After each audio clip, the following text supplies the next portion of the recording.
see, we have some of its summary or the story, because we have to appear in the annual exam as well. Not only entry test is there.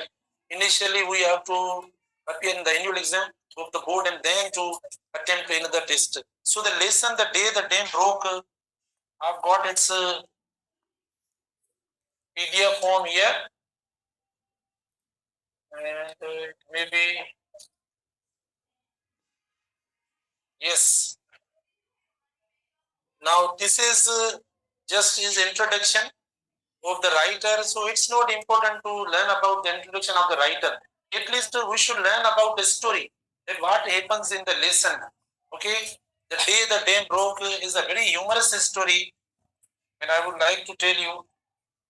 Please don't talk. It is page number 2, and then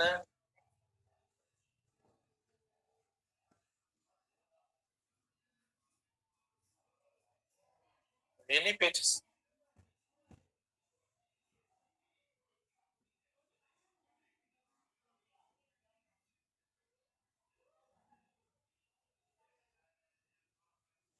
So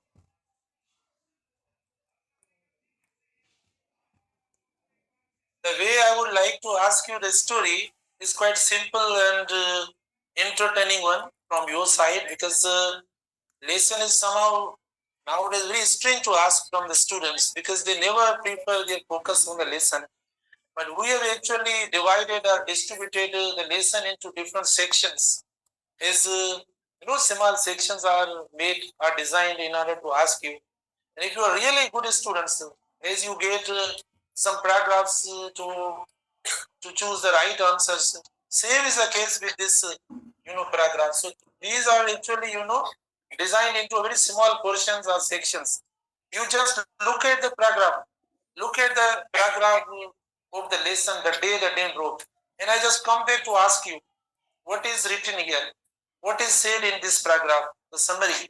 So everybody will speak up to tell me the summary of the paragraph. So I just wait silently to notice how many of you are good learner to understand or to get the English.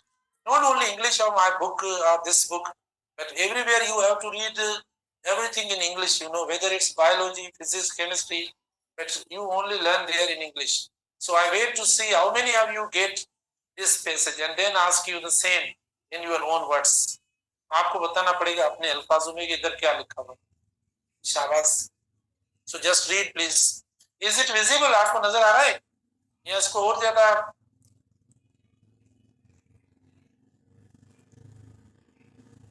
Now I think it is good to be judged.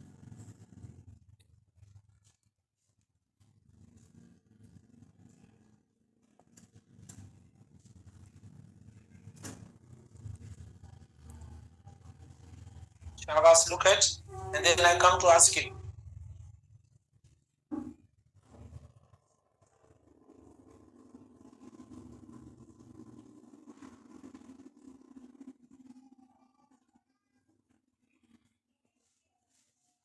Shabash.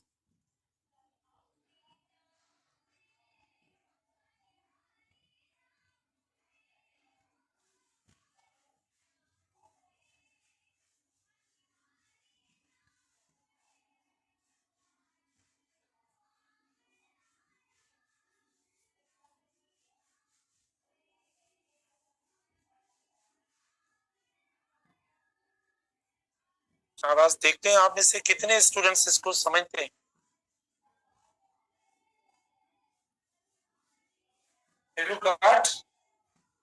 कुछ समझ में आ रहा है? अभी जो paragraph test में कर दिया वो समझ में आया या वो भी समझ में नहीं आया? वो तो बहुत आसान, मैंने एक ही वर्ड लिखा था और क्या। अच्छा, थोड़ी सी शुरुआत में आपको करके देता हूँ। देखो ये लेसन जो the day the dam broke है, इस लेसन में राइटर अपनी मेमोरीज, अपनी यादें जो है वो बता रहा है। देखो, my memories of what my family and I went through during the 1913 flood in OYO. देखो ये जो है ना, ये एक रिवर वहां पर जो अमेरिका के अंदर एक रिवर है, तो वो इनका जो राइटर जिस शहर में रहता है उस शहर का नाम है कोलंबस। उस शहर के बिल्कुल करीब ये जो रिवर है वो बहती थी। तो 20 साल पहले, यानी जो है ना 20 साल पहले, it was during that frightful and perilous afternoon, मतलब बहुत खौफनाक खतरनाक आफ्टरनून जो थी, in 90 when the dam broke, to be more exact, ये टू बी मोर एग्जैक्ट यहाँ पर ये गलत आया है, ठीक है ना। तो देखो मतलब इस टाइम में, यानी आफ्टरनून जो 1913 का जो आफ्टरनून था, तब यानी एक, यानी डैम जो टूटा था, डैम किसको कहते हैं, जो पानी वगैरह को रोके या पानी के रोकने के लिए जो बनाया जाता है नहरों में, रिवर्स में। तो देखो जो राइटर है जेम्स थर्बर, वो अपने शहर के हवाले से हमसे अपनी यादें शेयर करता है, अपने नेटिव स्टेट के हवाले से, शहर के हवाले से। जो सिटी है कोलंबस, शहर का नाम है कोलंबस, अमेरिका के शहर का नाम है। तो हमें ये बताता है कि यानी 1913 में एक ऐसा इंसिडेंट पेश आया जब डैम टूटा और पूरा शहर जो है ना वो पानी में डूबने वाला था। लेकिन ऐसा कोई रियल में या रियलिटी में कोई ऐसा वाकया पेश नहीं आया। इन्हें एक डर रहता था, है ना, शहरियों को, कोलंबस के जो शहरी थे ना, राइटर इंक्लूडिंग राइटर, उन्हें ये हर वक्त फियर रहता था कि डैम जो बिल्कुल इनके शहर के करीब है, और जब भी इनकी मौत हुई या जब भी इनका शहर तबाह और बर्बाद होगा, तो ये सैलाब की वजह से होगा, डैम के सैलाब की वजह से होगा। तो ये डर, इनको डर था, क्योंकि ऐसा 20 साल पहले मार्च में बाहर के मौसम में ऐसा हुआ। तो अब जब भी बाहर आती है ना, जब भी मार्च का महीना आता है, तो इन्हें माना वो दिन याद आता है और ये डर लगना शुरू हो जाता है कि ऐसा कुछ यकीनन होने वाला है और डैम जो है वो टूट गए, टूटने वाला है, ऐसा कुछ। तो ये मिसकंसेप्शन मैंने आपको दिया भी था, तो ये इन्हें रहा, इनके जहन में रहा। और यहाँ पर देखो ग्रैंडफादर, अब ये राइटर अपने ग्रैंडफादर की बात कर रहा है। ये ग्रैंडफादर वो हैं जो अभी रिसेंटली आर्मी से रिटायर हुए हैं और इनाम के तौर पर इसे तलवार भी मिली है। लेकिन अब शहर से जैसे सारे लोग बाहर भागते हुए जाते हैं इनके घर के सामने, तो ये जो मतलब जैसे इंसान की जिंदगी बढ़ती जाती है तो नॉस्टैल्जिया भी बढ़ता जाता है। नफ्सियाती तौर पर ये होता है, नॉस्टैल्जिया हमारा जो प्रीवियस यादें होती है ना, तो वो ज्यादा जो इंसान उसको याद करता है, या वो जो भी कोई बैठता है तो उसके साथ शेयर भी करता है, वरना जो भी पुरानी यादें होती हैं। तो ग्रैंडफादर को एक बात जहन में है कि पहले देखो अमेरिका के ऊपर जो रूल करता था वो बर्तानिया जैसे सब कॉन्टिनेंट में भी अंग्रेज रूल करते थे, सिमिलरली अमेरिका पे भी ये करते थे। अमेरिका की अभी तकरीबन 50 से ऊपर स्टेट्स हैं, ऑलमोस्ट 52 स्टेट्स हैं, ठीक है ना। तो इतनी स्टेट्स पहले अमेरिका की नहीं थी, पहले एक, सेकेंड, मतलब दूसरी, तीसरी, जैसे जैसे ये अंग्रेजों से स्टेट्स आजाद करवाते गए, तो ये स्टेट्स जो है ना अमेरिका के अंदर अब 52 हो गई है। तो पहले जो है ना, यानी SCA कहा जाता था, माना अमेरिका की जो स्टेट्स थी ना उसको SCA यानी कहा जाता था, यानी स्टेट्स ऑफ कॉन्फेडरेट, इस तरीके का माना नाम था। लेकिन अब देखो इनको यूनाइटेड स्टेट्स कहा गया, माना जितनी भी स्टेट्स है ना वो सब इनके अंदर आ गई हैं।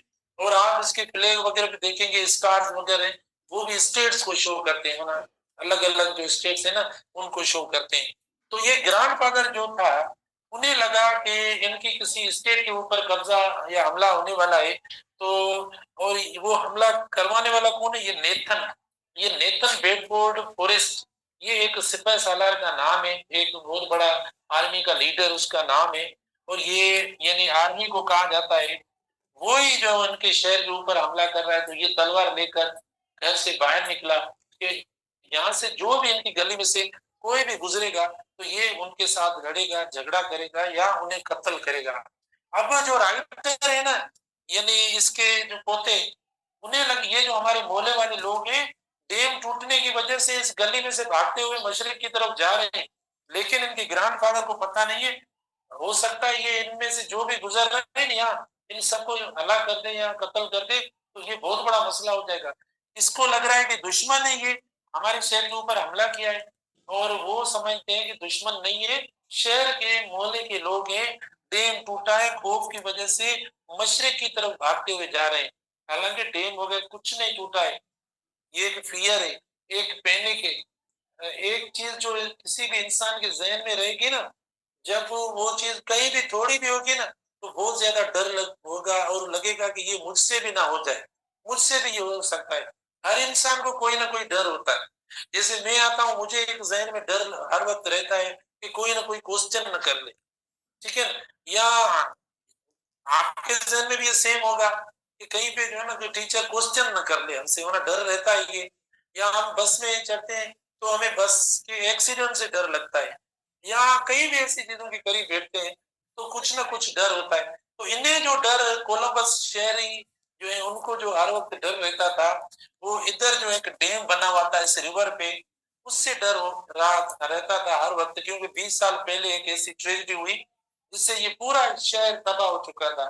एक बार फिर इन्हें ऐसा ना हो कि कहीं पे ये डैम टूटे और हम यानी जो है वो डूब ना जाएं या मर ना जाएं, तो इसीलिए। लेकिन अभी एक ऐसा फियर हुआ, लोग भागते हुए चिल्लाते हुए जा रहे हैं। लेकिन ग्रैंडफादर ने क्या सोचा कि डैम नहीं टूटा। राइटर का ग्रैंडफादर जो आर्मी में था, रिटायर हुआ है अभी, उन्होंने सोचा क्या हुआ है कि हमारे स्टेट या शहर के ऊपर किसी दुश्मन ने हमला किया है और तलवार लेकर ये गेट पे उनको कत्ल करने के लिए खड़ा हो गया। ठीक है, तो ये हुआ फर्स्ट पैराग्राफ जो कि आपने मुझे सुना के बताया। अब मैं सेकंड पैराग्राफ आपसे पूछता हूँ, ये है सेकंड पैराग्राफ। अब इधर देखो, ये ग्रैंडफादर जो है ना, अब मैं आपको बताना जा रहा हूँ, कोई मसला नहीं है, मैं ही बता रहा हूँ, लेकिन मुझे लेसन तो पढ़ाना है आपको। अभी भले ये थोड़ा कैसा भी लगे, लेकिन कम से कम हमें कुछ बेसिक नॉलेज तो हो उस लेसन के बारे में। तो अब ये जो राइटर है ना, राइटर का नाम है जेम्स हर्बर, जिसने ये लेसन लिखा है। उन्होंने कहा अब हमें भी निकलना था, हमें भी भागना था, क्योंकि सूरत हाल बहुत खौफनाक हो चुकी है। पूरा शहर जो है ना, अपनी दुकानें, सोने की दुकानें, पूरा शहर सोने की दुकानें खाली करके भाग के मशरिक की तरफ जा रहे थे। हम नहीं थे उधर, क्या करें? अगर होते और ऐसी दुकानें खुली हुई हमें मिलती तो हम मशरिक की तरफ भागते। अगर डैम टूटता हम लूटते, हम तो डैम को भी नहीं आने देते करीब, जब तक कोई एक भी चीज उस दुकान में थी होती। तो ये क्या कहता है राइटर, खुद अपने जो है ना अल्फाजों में स्टोरी बता रहा है। ठीक है ना, वो कहता है कि हमारे पास सिर्फ एक जरिया था भागने का। वो कौन सा था कि ये अपने ग्रैंडफादर को ना गिरा के, उसे जो है ना जख्मी करके, क्योंकि वो इतना बड़े खौफनाक आवाज से गेट पे खड़ा हो गया कि अगर यहाँ से कोई भी गुजरेगा ना उसे मैं जिंदा नहीं छोड़ूंगा। तो इन्हें डर लगा कि ये हमें भी नहीं छोड़ेगा। ये इसका ये सबर है, इसका मतलब है, इसका मतलब पता है क्या है?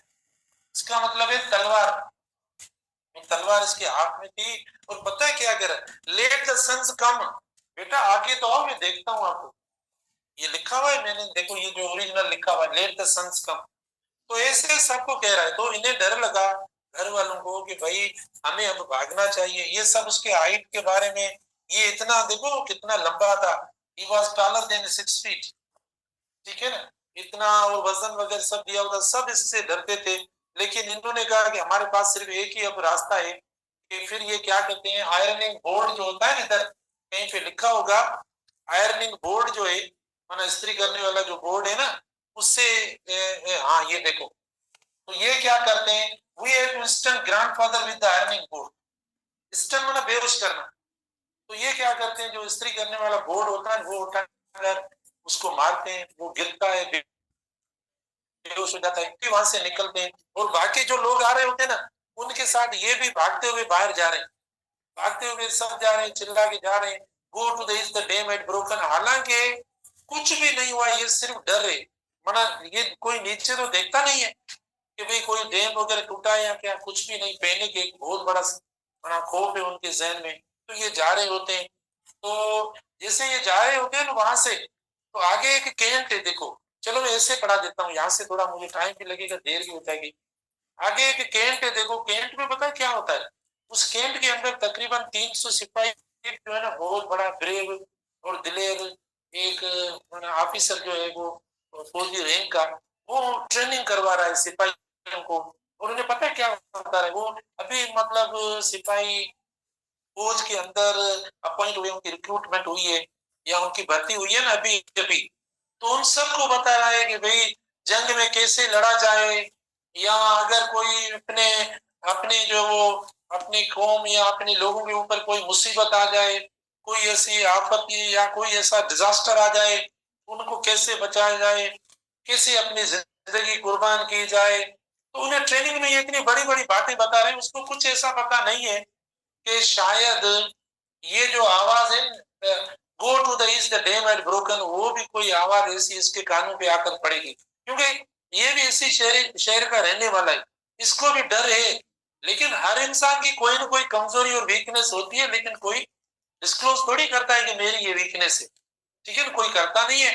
तो ये जो बड़ा ऑफिसर था ना, तकरीबन 300 सिपाहियों को पता नहीं बड़े बड़े सबक, बड़ी बड़ी बातें जो कर रहा था, लेकिन अचानक दबी हुई आवाज इसके कानों पे पड़ी, go to the stadium at Brooklyn, है ना, क्लियर आवाज नहीं थी, लेकिन इसने थोड़ी सी आवाज पकड़ ली, सुन ली।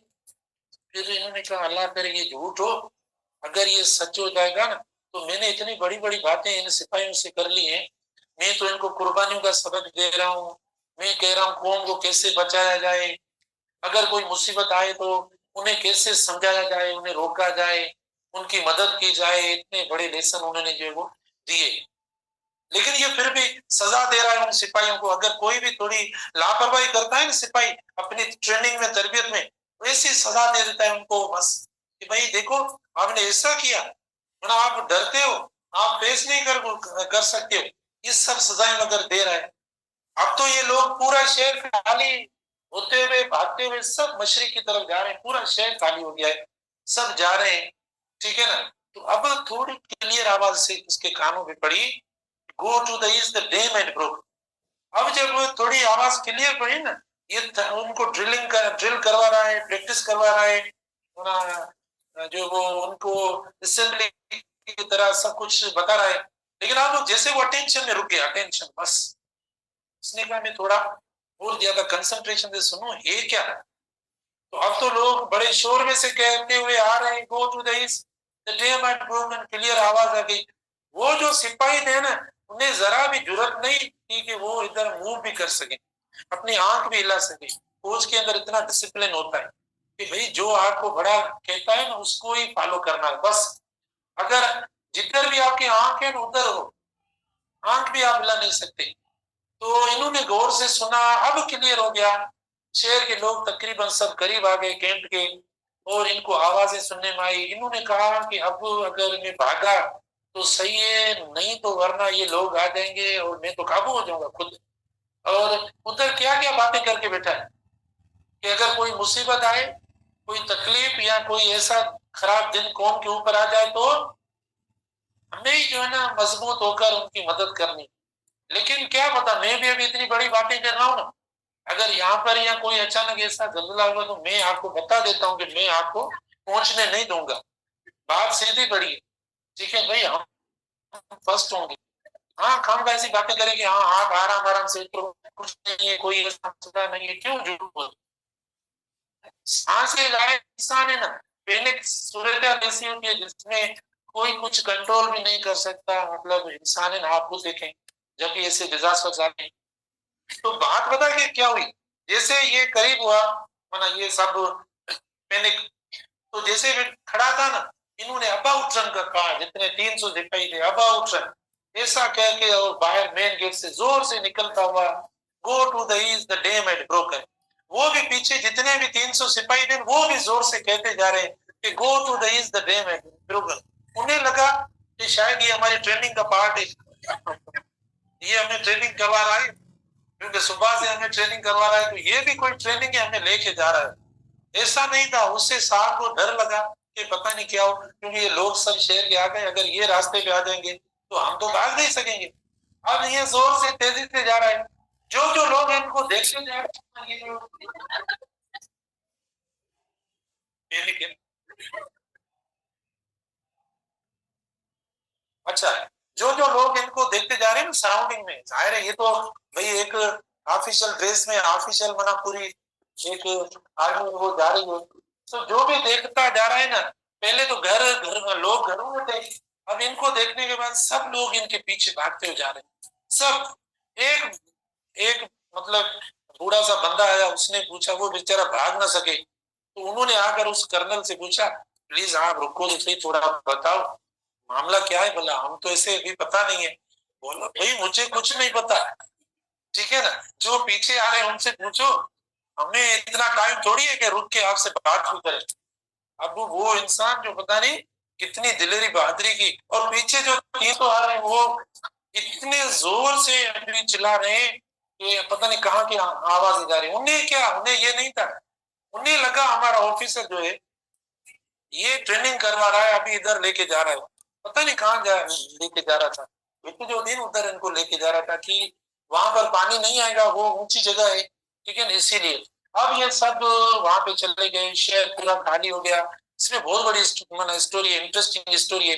अब काफी लोग तो निकल गए, एक डॉक्टर भी था अभी शहर में, वो निकले नहीं, अभी वहां पर अपनी क्लिनिक खोल के इलाज वगैरह कर रहा है। तो वो तो मैं अपने आप को पता नहीं क्या समझता है, बोलता है मेरे जैसा तो कोई है नहीं, भले कैसी भी सूरत हाल हो जाए ना, मैं तो फेस कर लूंगा।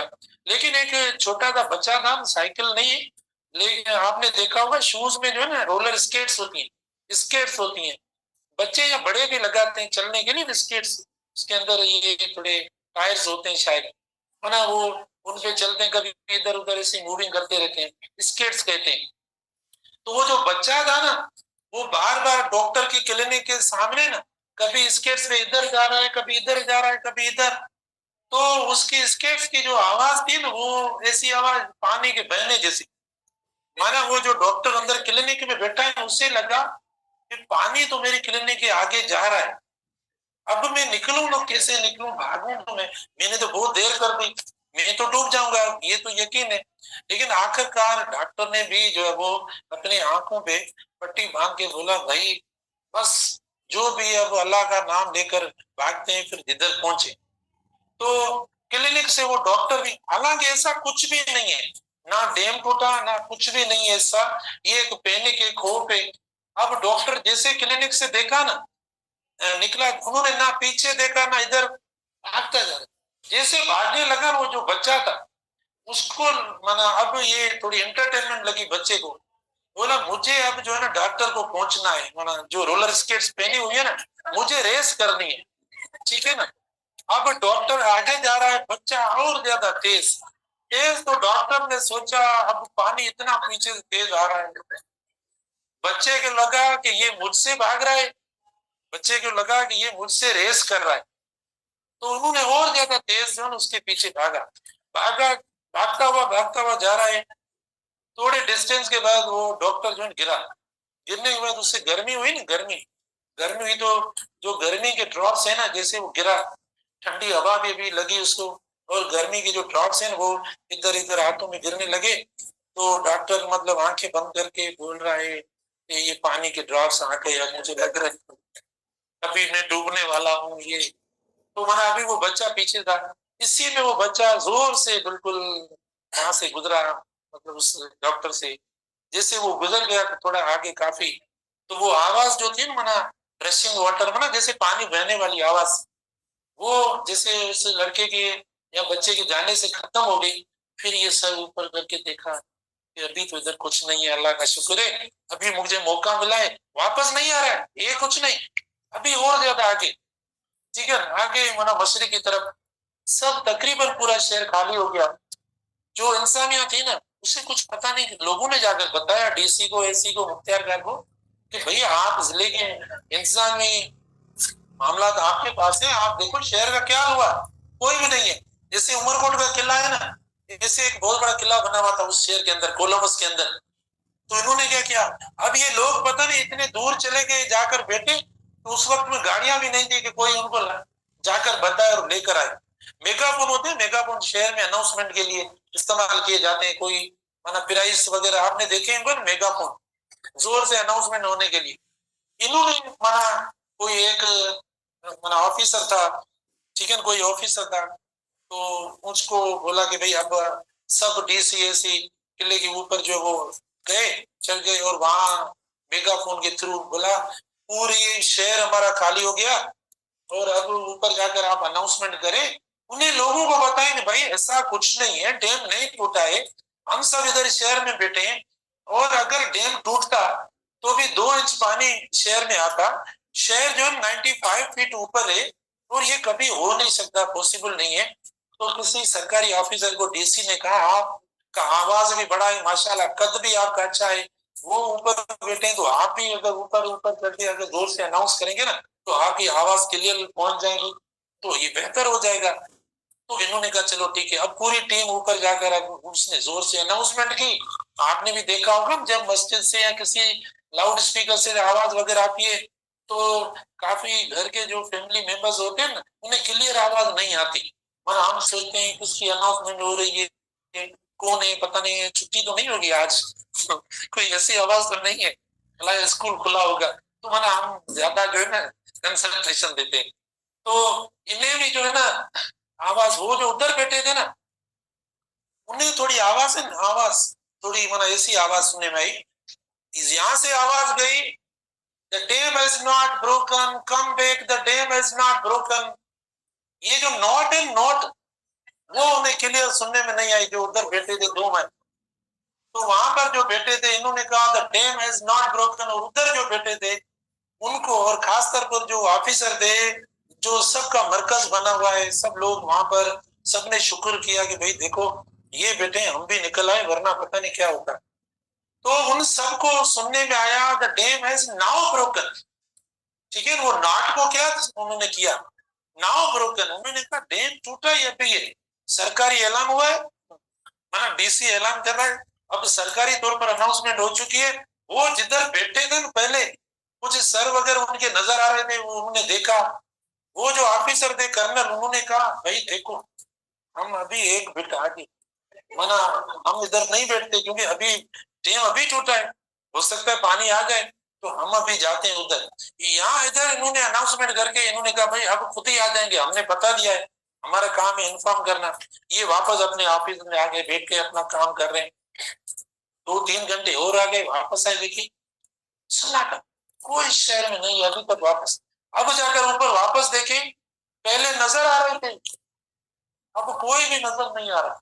इन्होंने कहा कि इन्हें बहुत गुस्सा है, वहां पर जब तक हम नहीं जाएंगे ना तो ये नहीं आएंगे, मतलब। तो फिर मैंने जैसे कहा ना गाड़ियां वगैरह नहीं थी लेकिन हैंडल पे स्टार्ट होती थी। उस वक्त की ये बात है, तकरीबन 1913 की बात है, उस पैराग्राफ हमने देखा था। तो ये बहरहाल सब वहां पर गए, फिर चार माना नक्शे या वहां इंजीनियर्स, देखो ये सब माना लोग साथ लेकर गए और कुछ तस्वीरें वगैरह मेरे ख्याल में लेकर गए, उनको जाकर दिखाई, क्योंकि तब सोशल मीडिया का दौर नहीं था। आज देखो टेक्नोलॉजी ने कमाल कर दिया है, कहीं पे भी देखो इसराइल और फलस्तीन में जो हो रहा है हमें लम्हा लम्हा जो है वो खबर पड़ रही है, इतना जो है वो फास्ट मीडिया हो चुका है।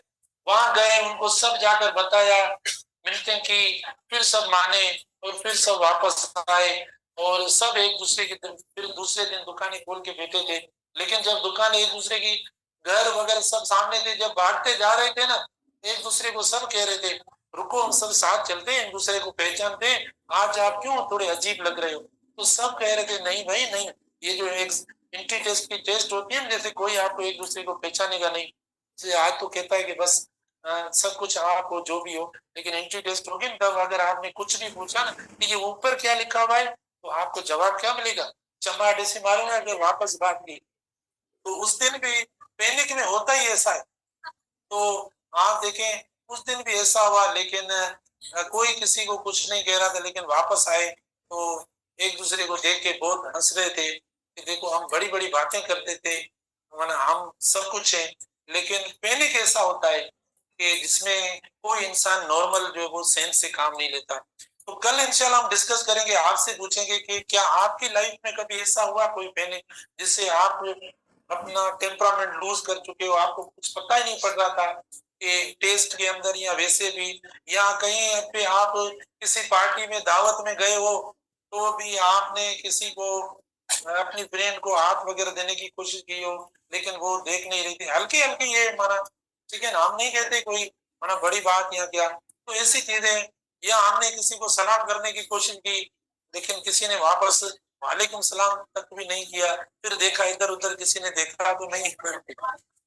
तो ये मैं कल आपसे पूछूंगा, सच्ची सच्ची बताना मुझे, ठीक है ना? आज भी टाइम नहीं है।